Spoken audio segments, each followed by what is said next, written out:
नाज़रीन अस्सलाम वालेकुम। सियासत टीवी के खुसूसी प्रोग्राम आमने सामने में आपका खैर मकदम है।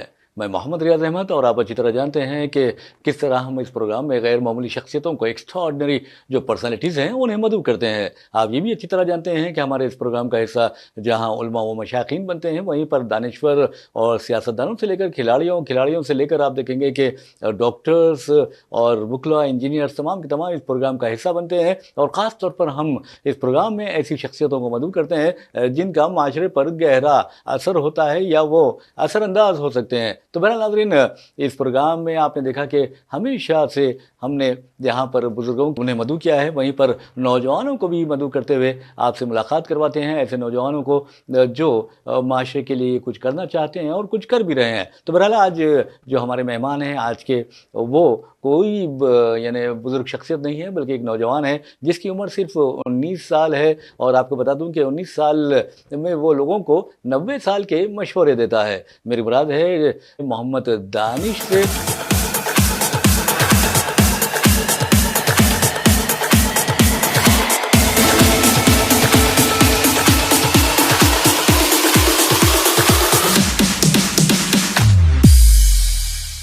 जो हमारे स्टूडियो में मौजूद हैं। दानिश, आपका खैर मकदम है हमारे स्टूडियो में। आपका बहुत बहुत शुक्रिया रियाज साहब, और मुझे बहुत ज़्यादा खुशी हुई आपने मुझे यहाँ पर मदऊ किया और मुझे मौका दिया अपने थॉट्स को, ओपिनियंस को लोगों तक, आपकी जो इतनी वाइड ऑडियंस है इन तक पहुँचाने का मौका दिया, और इस स्टूडियो में आपने मुझे मदऊ किया, इसके लिए मुझे बेहद खुशी हुई। जी जी। बहरहाल नाज़रीन, आपको बता दूं कि जहाँ तक मोहम्मद दानिश का सवाल है, मोहम्मद दानिश के बारे में जैसा कि मैंने कहा है कि उम्र 19 साल, लेकिन वो देते हैं मशवरे 90 साल के। और आपको ये भी बताना ज़रूरी है कि आज इंसानी ज़िंदगी इस कदर तेज़ हो गई है कि इस ये मरहले में जहाँ तक इंसान की शख्सियत साजी का सवाल है, या फिर उसकी पंक्चुअलिटी का सवाल है, या फिर उसके सब्र तहम्मुल का सवाल है, ऐसा लगता है कि ये अजीब गरीब हालात से दो चार हो गए हैं। मिसाल के तौर पर अगर आप देखेंगे कि तालीम याफ्ता नौजवान तो हो जाते हैं, लेकिन उनकी शख्सियत साजी और उनमें जो पंक्चुअलिटी होना चाहिए होती है वो नहीं होती। इसी तरह परसिवरेंस यानी सब्र से भी वो गुरेज करते हैं। तो बहरहाल सब्र का फल मीठा होता है। तो आपको बता दूं कि जहाँ तक दानिश का सवाल है, दानिश के बारे में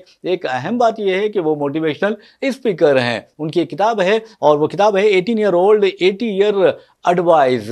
ये किताब उनकी है जो उन्होंने 18 साल की उम्र में लिखी थी। और आपको ये बताना ज़रूरी है और बहुत ही खुशी की बात है कि world wide books of records की जानिब से भी दानिश की इस किताब को, या उनकी जो तालीफ़ है, या उनकी तसनीफ़ है, या उनकी तख्लीक़ है, उसे अवार्ड से नवाजा गया है। तो बहरहाल दानिश, हम सवाल पहला ये करते हैं कि आपको मोटिवेशनल स्पीकर बनने का ख्याल कब आया और क्यों आया? जैसे कि आपने बताया कि मैंने ये बुक भी 18 ईयर्स में लिखी है, तो ये जो ख्याल है ये मुझे अभी 2 से 3 साल पहले जब लॉकडाउन चल रहा था उस वक्त मुझे ये ख्याल आया। और ये ख्याल इस वजह से आया क्योंकि ये जो सोच है ये मेरे वालिद साहब के अंदर है। ये सोच मुझे अपनी वालिद साहब की तरफ से आई। वो हमेशा मुझे मोटिवेट करते थे, हमेशा मुझे ये सिखाते थे कि आपकी जो बात है, आपकी जो सोच है, वो लोगों तक पहुंचना बहुत ज्यादा जरूरी है। और क्योंकि लॉकडाउन का समय था और हम लोग घर पे बैठे हुए थे, मतलब स्कूल्स नहीं, कॉलेजेस नहीं, कोई चीज भी ओपन नहीं थी, तो वहां पर हमने सोचा कि क्यों ना हम लोगों को मोटिवेट करें, क्योंकि बचपन से मेरे अंदर जो पब्लिक स्पीकिंग की, कम्युनिकेशन स्किल्स की सलाहियत थी वो बहुत अच्छी थी। और इसको मेरे वालिद साहब ने, मेरे टीचर्स ने, हर किसी ने इसको नोटिस किया था कि मेरी पब्लिक स्पीकिंग बहुत अच्छी है। तो इस तरीके से हमें ख्याल आया कि क्यों ना हम अपने कंट्री के, हम अपने कौम के नौजवानों को मोटिवेट करें और उनको अपनी लाइफ में आगे बढ़ने में और अपने लाइफ में ग्रो करने में उनकी किसी भी तरीके से सहायता या मदद करें। जी जी। चलो, अपने वालिद साहब का नाम लिया। नाज़रीन, आपको बता दूं इनके जो वालिद हैं मोहम्मद अब्दुल जावेद।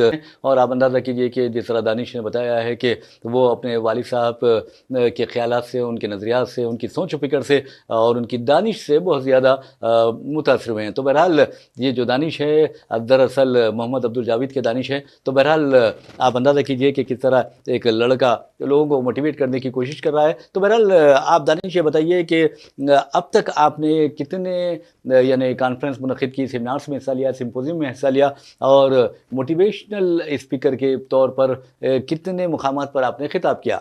जैसे मेरी जर्नी अभी आज से 1-1.5 साल पहले शुरू हुई थी और मैंने अपने मोटिवेशनल लेक्चर्स लेने स्टार्ट किए थे।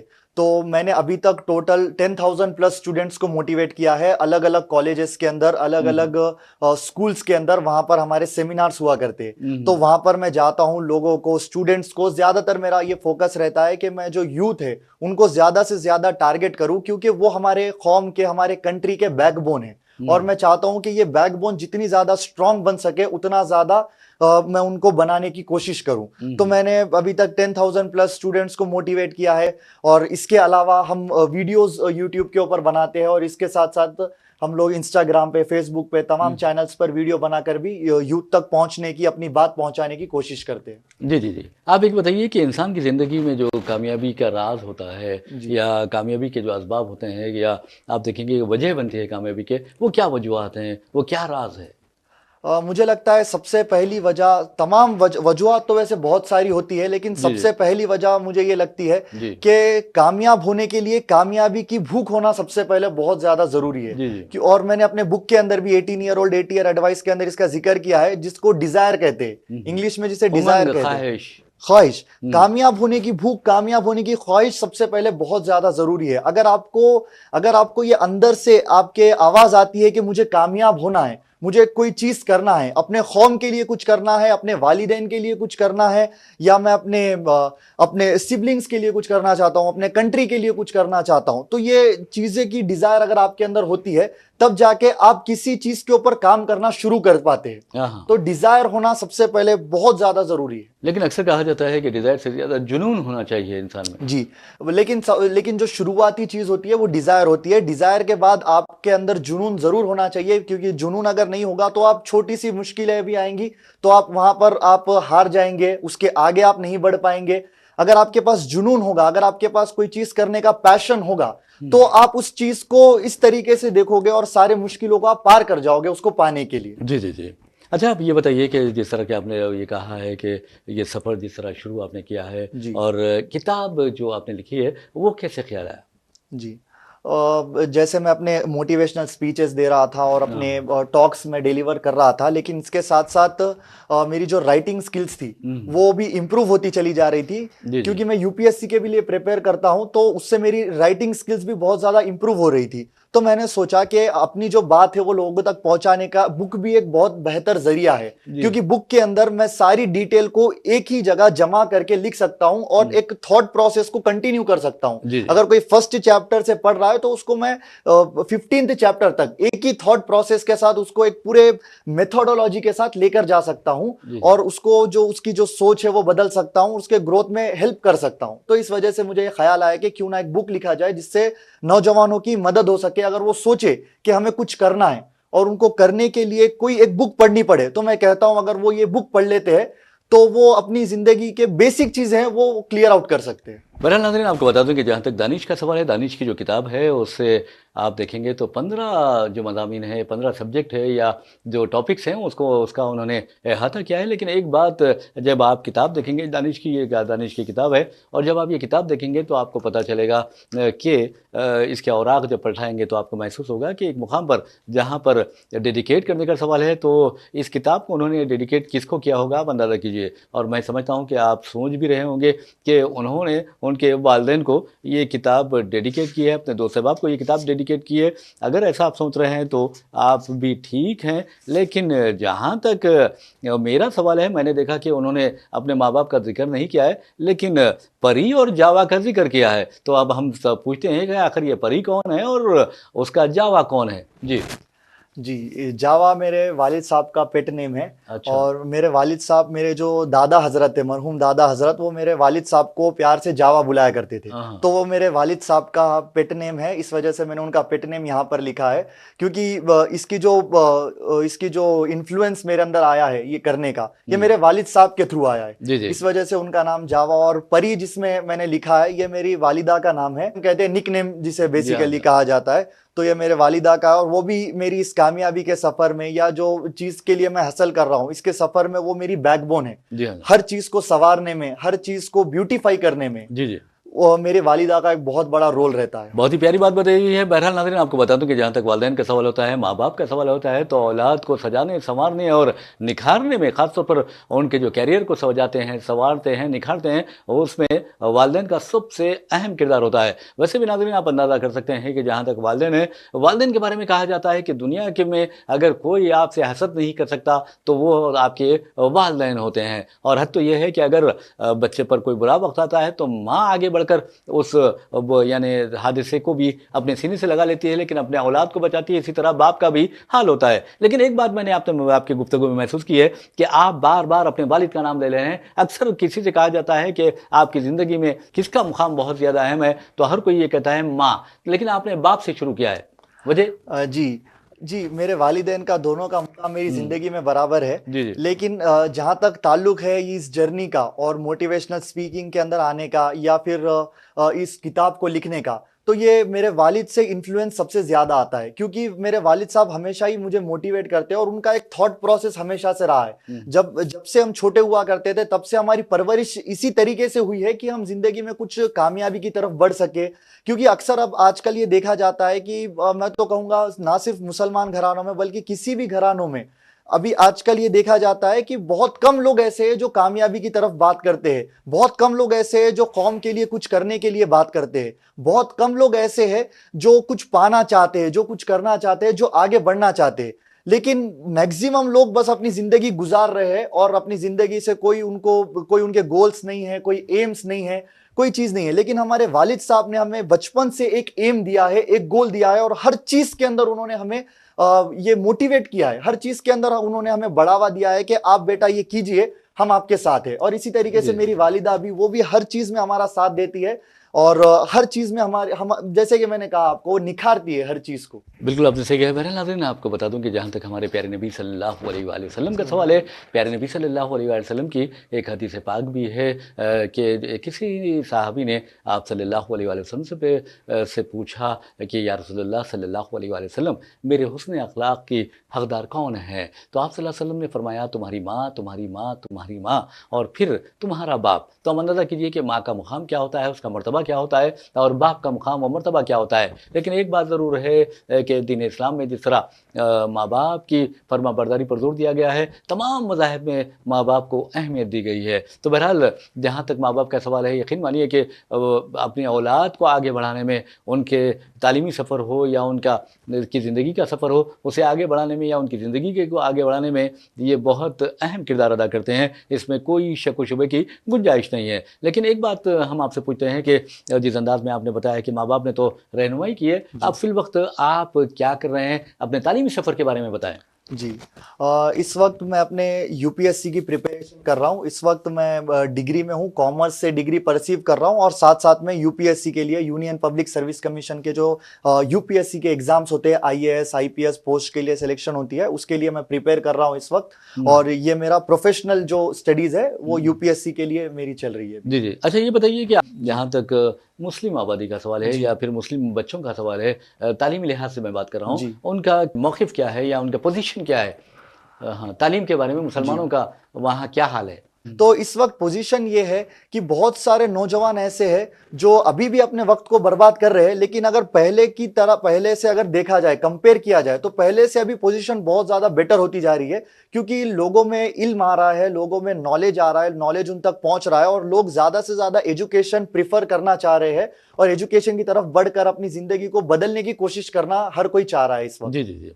अच्छा, ये बताइए कि चलिए आपकी किताबों के बारे में मैंने भी बताया किताब के बारे में कि 18 ईयर ओल्ड 80 ईयर एडवाइस, लेकिन आप ये बताइए कि फिल वक्त किताबें पढ़ने का ऐसा कहा जाता है कि दौर नहीं रहा, लेकिन बहुत लोग किताबें पढ़ते भी हैं। लेकिन चलिए, अब किसी को किताब नहीं मिलती, तो आपने ऐसा क्या किया कि किताब उन तक पहुँचे, लोगों तक पहुँचाने के लिए? सबसे पहली चीज तो ये है कि किताब हमारी आपको वर्ल्ड वाइड हर जगह पर अवेलेबल हो जाएगी। अगर कोई पढ़ने में इंटरेस्ट नहीं रखता, अगर वो सुनना चाहता है, तो अमेज़न ऑडिबल पर इसकी ऑडियो जो समरी है वो भी अवेलेबल है। और इसके अलावा अगर कोई पीडीएफ में पढ़ना चाहता है, आजकल पीडीएफ का बहुत ज्यादा ट्रेंड है सोशल मीडिया की वजह से, तो अगर कोई अपने मोबाइल में, लैपटॉप में इंस्टेंटली पढ़ना चाहता है तो वो उस तरीके से भी वो पढ़ सकते हैं। पीडीएफ डाउनलोड कर सकते हैं अमेज़न किंडल से या अमेज़न ऑडिबल से, वहां से भी आप वो इस किताब को पढ़ सकते हैं। जी जी जी।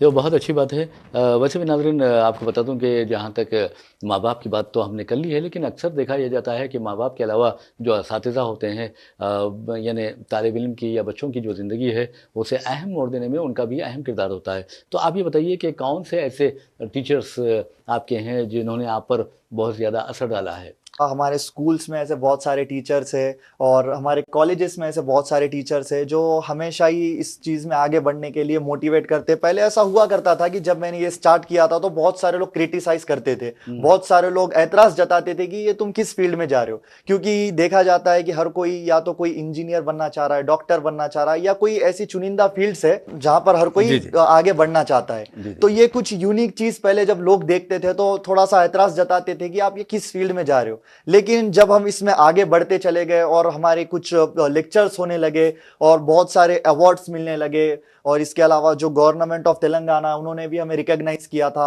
इनवाइट किया था स्पीचेस के लिए, फिर जब हमने ये बुक लिखी और world wide book of records ने इसे अप्रिशिएट किया, तो ऐसे बहुत सारे टीचर्स हैं जिन्होंने हमें अप्रिशिएट किया और आगे बढ़कर हमारी मदद की, यानी इनकरेज किया आपको। इंकरेज किया। तो बिल्कुल। बहरहाल नाज़रीन, आपको बता दूं कि जहाँ तक दानिश का सवाल है, दानिश तो आप अच्छी तरह जानते हैं कि उसके लफ्ज़ी माने क्या होते हैं, लेकिन एक बात ज़रूर है कि कहते हैं कि नाम का भी असर पड़ता है और हो सकता है कि दानिश पर भी ये असर पड़ा हो। तो बहरहाल आप देखेंगे कि इस तरह के जो मोटिवेशनल स्पीकर्स होते हैं वो मोटिवेट करने में तो कामयाब हो जाते हैं, लेकिन अक्सर में ये भी देखा गया है कि अक्सर लोग बातें करते हैं, यानी गुफ्तार के गाज़ी होते हैं, किरदार के नहीं होते। तो आप इस बारे में क्या कहते हैं कि इंसान बिल को बातें करने वाला होना चाहिए, काम करने वाला होना चाहिए?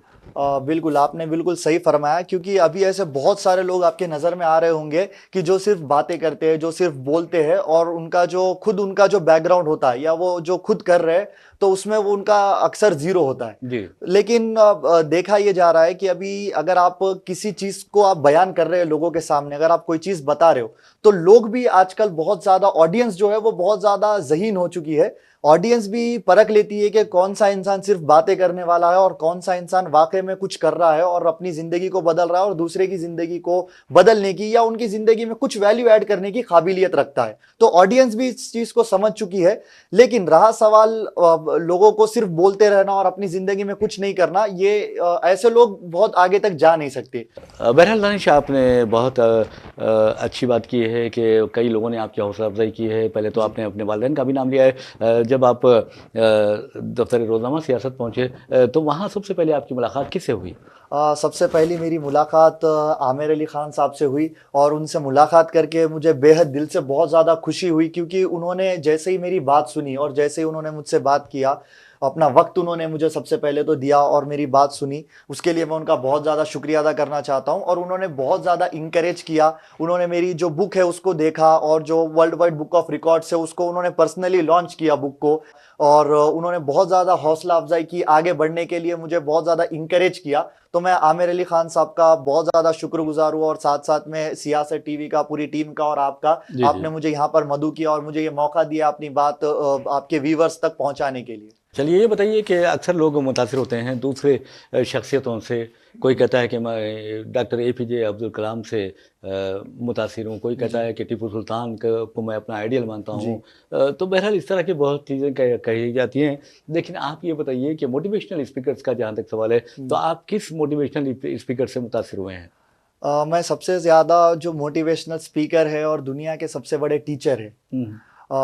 नबी सल्लल्लाहु अलैहि वसल्लम से मैं सबसे ज़्यादा मुतासिर हुआ हूँ, जी। क्योंकि मेरी यंग एज में मैंने कुरान पढ़ना शुरू सल्लल्लाहु अलैहि किया था, वसल्लम। जी। और मैंने उनके बारे में पढ़ा, उनकी ज़िंदगी के बारे में पढ़ा। उनसे बेहतर टीचर, उनसे बेहतर मोटिवेटर, उनसे बेहतर किसी भी फील्ड में आपको कोई नहीं मिल सकता। तो मैं सबसे ज़्यादा नबी सल्लल्लाहु अलैहि वसल्लम की जो लाइफ है उनसे बहुत ज़्यादा इंस्पायर हुआ। यानी आप सल्लल्लाहु अलैहि वसल्लम से आप मुतासिर हुए हैं। बहुत ही जी अच्छी बात आपने, बहुत ही प्यारी बात आपने की है और ये दिलों में उतरने वाली बात है। और आपको नाज़रीन बता दूं कि जहाँ तक मौली में इंसानियत हुज़ूर अकरम सल्लल्लाहु अलैहि वसल्लम का सवाल है, उस कदर यानी आप सल्लल्लाहु अलैहि वसल्लम जैसा कोई मौलिम दुनिया में पैदा हुआ है और ना हो सकता है।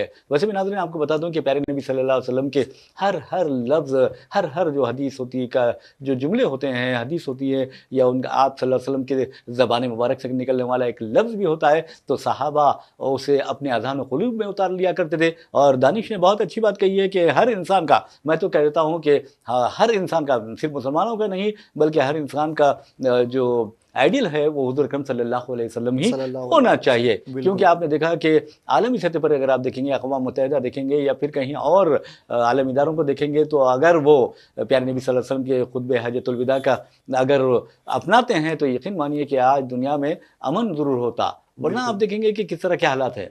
आप ये बताइए कि अक्सर हमारे शहर में या मुल्क में भी कई ऐसे मोटिवेशनल स्पीकर्स हैं, तो जी। उनमें किनसे मुतासिर है आप? उनमें मैंने वैसे तो बहुत सारे मोटिवेशनल स्पीकर्स को बहुत गहराई से सुना नहीं है, लेकिन मैं पहले सुना करता था संदीप माहेश्वरी को, जो कि एक बहुत फेमस मोटिवेशनल स्पीकर है। जी। उनको मैं सुना करता हूँ, और मुनव्वर जमा साहब है, जी, जी। और उनकी भी मैंने स्पीचेस सुनी है। जी, जी। संदीप माहेश्वरी सर, मुनव्वर जमा सर, ऐसे बहुत सारे मोटिवेशनल स्पीकर्स की मैंने स्पीचेस सुन रखी है। जी, जी, जी, जी। अच्छा, बहरहाल नाज़रीन, आप अच्छी तरह जानते हैं कि जो हमारे प्रोग्राम का एक ख़ास बात होती है प्रोग्राम की, और ख़ास बात ये है कि जब हम अपने प्रोग्राम के अख्ताम की जानिब पहुँचते हैं तो वहाँ पर ज़रूर अपने मेहमान का मैसेज लेते हैं, अपने कौम के नाम, अपने मिल्लत के नाम, और अपने जो नौजवान नस्ल है उसके नाम। तो दानिश, आप बताइए कि हम चाहेंगे आपसे कि आप हमारे जो ऑडियंस है जी। और जो हमारे व्यूअर्स है उनको क्या मैसेज देंगे? ख़ास तौर पर मैं चाहूँगा कि हमारे जो स्टूडेंट्स हैं उन्हें क्या मैसेज जी। देंगे आप? जी। स्टूडेंट्स को मेरा सबसे पहला मैसेज ये रहेगा कि आप लोग अपनी ज़िंदगी में जो आप अगर गोल सेट कर लेते हैं, हुँ, तो वह हो सकता है आपके रास्ते में बहुत सारी मुश्किलें आएँगी। हो सकता है आपको बहुत जगह पर ऐतराज़ किया जाएगा, क्रिटिसाइज़ किया जाएगा, लेकिन मैं आपसे ये कहूँगा कि आप बस अपनी ज़िंदगी में अपने उस गोल को लेकर के आगे बढ़ते रहिए। जी। उन मुश्किलों को पार करते हुए आगे बढ़ते रहिए, क्योंकि जब एक बाज़ लंबी और ऊँची उड़ान की तैयारी करता है, तो कौवा जो होता है वो उसके पीठ पे आके बैठ जाता है और उसको चोंच मारने लगता है। हुँ, लेकिन इसके रिस्पॉन्स में, इसके बदले में बाज अपनी उड़ान को नहीं रोकता, या बल्कि उसको चोंच भी नहीं मारता। बस वो अपनी उड़ान को इतनी ऊंची कर लेता है, आसमानों में इतनी ऊपर तक पहुंच जाता है कि वहां पर कौवे के लिए सांस लेना मुश्किल हो जाता है, और उसको सांस न लेने की वजह से नीचे वापस आना पड़ता है। हुँ। तो आप किसी को रिस्पॉन्ड भी मत कीजिए, उनको आप रिप्लाई भी मत दीजिए। आपकी जो कामयाबी है वो आपका सबसे बेहतरीन रिप्लाई है। आप अपनी मुश्किलों को लेकर के आप इतने आगे बढ़ जाइए, उनसे इतने आगे बढ़ जाइए, और इतनी ऊंची उड़ान आप भरिए कि आपके जो जिंदगी में जितने भी लोग क्रिटिसाइज करने वाले हैं वो पीछे छूट जाए, और वही आपकी कामयाबी का सबसे बड़ा रिप्लाई और असर होगा। बहुत ही प्यारी बात कही है। बहरहाल नाज़रीन, आपको बता दूं कि जहाँ तक शायर मशरिक़ अल्लामा इक़बाल का सवाल है, वो कहते हैं वो ख्वाबी रूह जब बेदार होती है जवानों में, नज़र आती है उनको अपनी मंजिल आसमानों में। इसी के साथ हम अपना प्रोग्राम आमने सामने इख्तिताम को पहुँचाते हैं। अपने मेज़बान मोहम्मद रियाज़ अहमद को इजाज़त दीजिए। इंशाअल्लाह फिर मुलाकात होगी, फिर बात होगी। तब तक के लिए अल्लाह हाफ़िज़। आपका भी बहुत बहुत शुक्रिया।